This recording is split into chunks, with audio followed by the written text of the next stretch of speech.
상권 읽어주는 남자, 앵콜 강연. 2025 외식산업 8대 트렌드. 2025년 새해를 맞아 오늘은 외식산업 트렌드 자료를 준비했습니다. 작년부터 각종 컨퍼런스와 세미나, 강의했던 내용들을 종합해서 8가지 키워드로 뽑아봤는데요. 벌써 5년째 외식 트렌드 발표를 하고 있는데 그대로 이어지는 흐름도 있고 올해 새롭게 주목해야 할 키워드들도 뽑혔습니다. 본격적인 외식 트렌드 발표에 앞서 트렌드가 무엇인지 알고 들으시는 게 좋은데요. 트렌드란 사상이나 행동 또는 어떤 현상에서 나타나는 일정한 방향을 말합니다. 잠깐 반짝하는 게 아니라 지속적으로 진행되고 있고 늘어나고 있는 것을 말하는 거죠. 예를 들어 1인 가구가 늘어나는 현상, 건강에 관심이 커지는 경향, 보다 개별화되고 파편화되는 사회, 그리고 기술의 발전 같은 것들은 큰 이견 없이 앞으로 나아가는 현상들입니다. 그래서 2025년 만에 트렌드라는 말은 없습니다.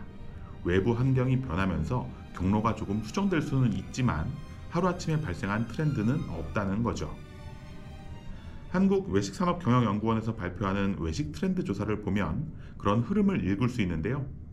진하게 색칠되어 있는 1인 외식, HMR, 나홀로 다이닝, 나홀로 열풍, 간편식, 홀로 만찬, N극화, 취향시대, 결정의 다각화 같은 키워드를 보면 1인 가구의 증가에 따라 바뀌어가는 외식 소비를 읽을 수 있습니다. 또 노란색으로 표시된 복고, SNS 외식 경험, 뉴트로 감성, 취향 소비, 스토리 탐닉이나 밴드 웨건 같은 키워드는 온라인에서 소비를 결정하는 소비 방식이 녹아있다고 볼 수 있고요. 하늘색으로 칠해진 슬로푸드, 웰빙, 친환경, 진화하는 그린 슈머 같은 키워드는 건강에 대한 관심이 이어짐을 설명하고 있습니다. 매년 선정되는 키워드는 조금씩 다르지만 1인 가구, 편리한 소비 방식 추구, 온라인, 건강 같은 큰 주제들이 그대로 이어진다는 것을 느낄 수 있죠.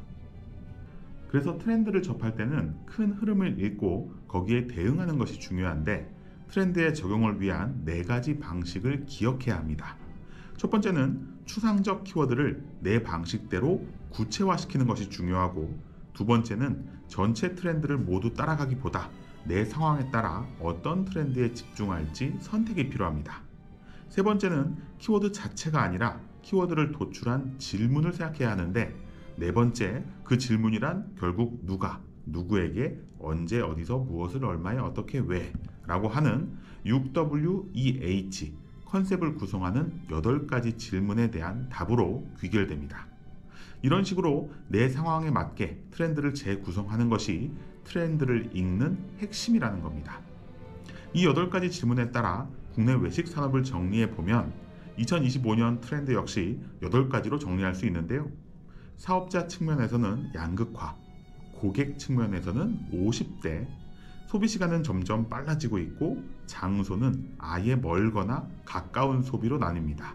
또 소비 대상은 조합이 중요해지고 있고 가격은 비싸지만 가성비를 느끼게 하는 게 중요해지고 있으며 소비 방식은 취향이 강화되고 있고 마지막으로 소비의 이유는 종합 만족도를 추구하는 방향으로 진행되고 있습니다.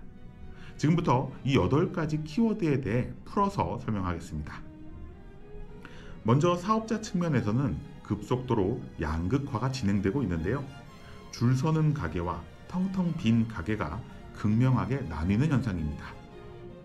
코로나 방역조치 해제 이후 보복 소비가 크게 나타난 2023년과 한풀 꺾인 2024년을 대상으로 매출 수준에 따른 10분위별 사업자 매출액을 조사했더니 상위 10%에 해당하는 매장은 24년 어려운 환경에서도 월 261만 원의 매출이 증가합니다.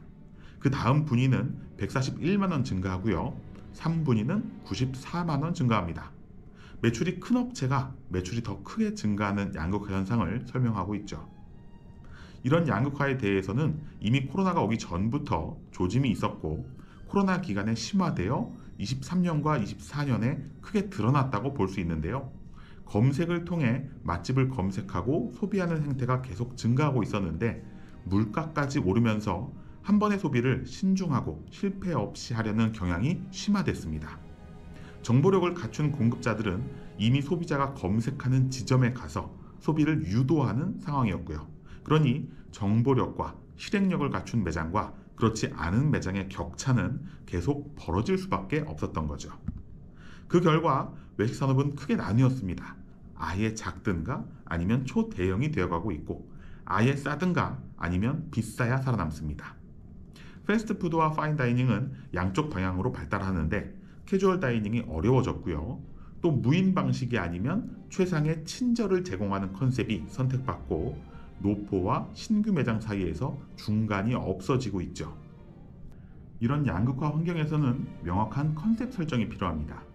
어떤 근거를 가지고 결정한 내 매장의 포지션을 고객에게 명확히 알려야 한다는 것인데요.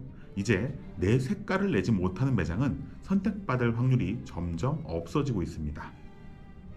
두 번째 키워드는 고객에 대한 것인데요. 외식에서 목표 고객으로 50대에 주목해야 한다는 내용입니다. 그래프는 2020년과 2024년의 고객 점유율을 비교한 자료인데요. 전체 소비가 가장 큰 것은 인구수가 많은 40대지만 외식이나 배달 통틀어 50대가 가장 늘고 있는 것을 확인할 수 있습니다. 채널과 업종별로 보면 홀 중심의 외식에서는 분식이나 커피, 음료, 패스트푸드 같은 간편한 음식에서 50대 소비가 늘어나는 것을 발견할 수 있고요. 배달에서는 앱 사용이 익숙해진 50대 고객층이 점점 뷔페, 일식 수산물, 한식 같은 50대 주요 소비 업종에서 소비를 늘려가는 것을 발견할 수 있습니다. 배달은 전체 업종별로도 50대 소비 비중이 크게 늘고 있죠.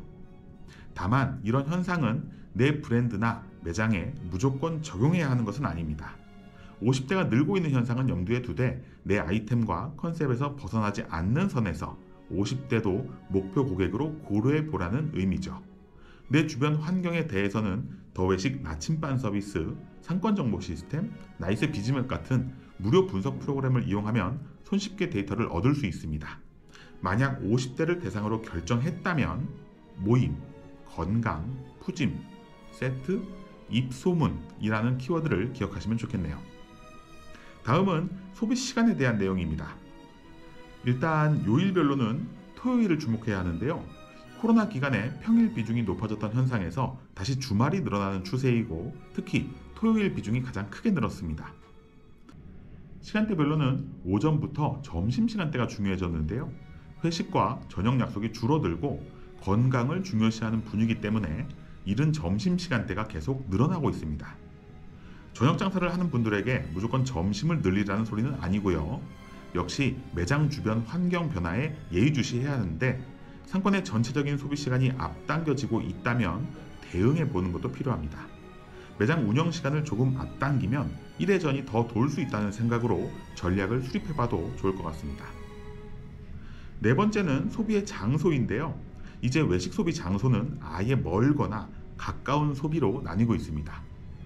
23년에 비해 24년은 전체 소비가 소폭 감소했는데 줄어든 순서를 보니 외곽 지역이 가장 덜 줄었고 주거 업무 지역은 소폭 감소, 상업 지역과 대학가가 크게 감소한 현상이 있습니다. 이를 필수 소비와 특수 소비가 늘고 선택 소비가 감소했다고 표현하는데요.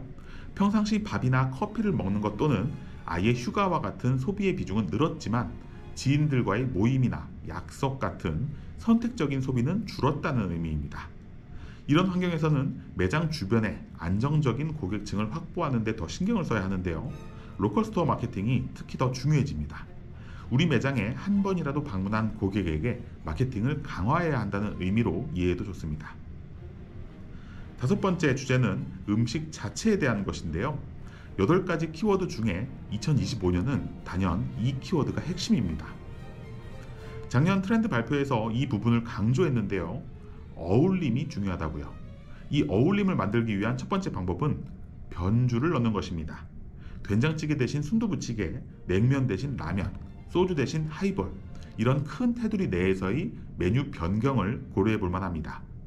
족발과 계란찜은 어울리지 않지만 매운 족발을 둠으로써 계란찜에 의미가 생기고, 족발과 막걸리는 어울리지 않지만 중간에 전을 둠으로써 막걸리를 조합하는 것처럼 중간 다리를 놓는 것도 좋은 방법입니다. 어울림을 생각할 때는 내 메인 메뉴에서 부족한 부분을 찾으면 되는데요. 찌개만으로는 구성이 부족하니 밥과 반찬이 필요하고, 초밥은 양이 부족하니 면을 보완하고, 감자탕은 호불호가 나뉘니 대체 메뉴가 필요하고, 샐러드는 맛이 없으니 맛을 보완하면 어울리는 조합이 탄생합니다. 조합 구성의 세 번째 방법은 다른 업종에서 뜨거나 혹은 수명이 다한 아이템을 들여오는 것인데요. 분식 메뉴가 주점에 안주로 간다든지 유행이 지난 핫도그를 어묵 가게에서 볼 수 있는 것이 이런 조합의 결과입니다. 변주를 주는 것, 메뉴의 약점을 보완하는 것, 타 업종에서 아이템을 들여오는 것, 이 세 가지 방식만 잘 기억하셔도 선택받는 메뉴 조합을 만들 수 있습니다. 그리고 이게 올해 외식 사업의 화두라는 점 잊지 마시기 바랍니다. 다음은 비싼 가성비에 대한 내용입니다.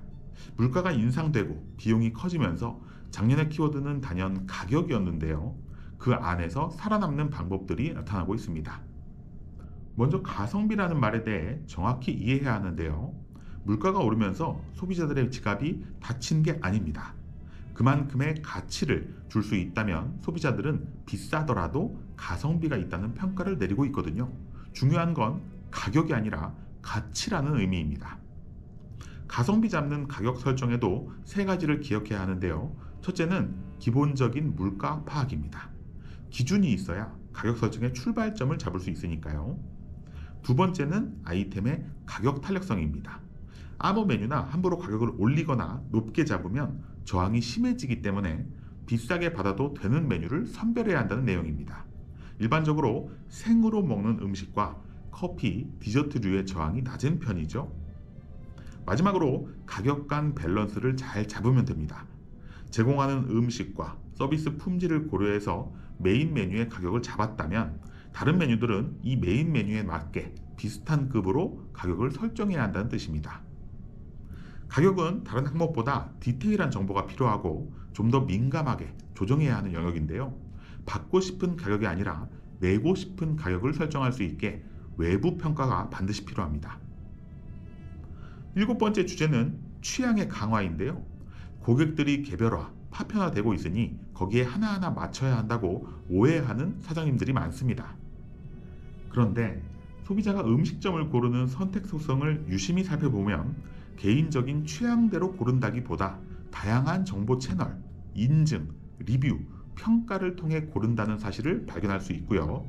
그게 유튜브, 인스타그램, 스레드, 맘카페 같이 본인의 취향과 관심사가 비슷한 사람들이 주로 이용하는 채널로 모아진다는 것을 알 수 있습니다.